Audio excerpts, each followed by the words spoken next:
It's worth saying something about the difference between civil and criminal law.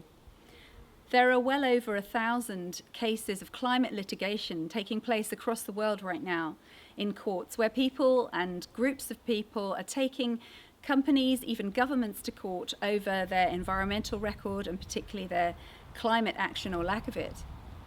But we're talking about something very different. I'll give you a simple example. If you're walking down the street and someone beats you up, you don't sue them. That's civil litigation.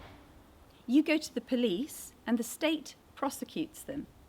It's a very different thing. It's brilliant, of course, that so many are holding companies to account and governments to account. But when it comes down to it, it's mopping the floor while the tap's still running. It's saying to these companies, you can continue, but you have to pay us afterwards. That's not what we want, is it? We don't want them to continue. We want them to stop. We want the harm to stop. Civil law is concerned with rights. There's quite a strong rights of nature movement now growing up right across the world. And indeed, some rivers and some forests have been designated as legal persons, giving them rights like people. But rights are only half of the story. Responsibilities are the other half. Our basic human right is the right to life.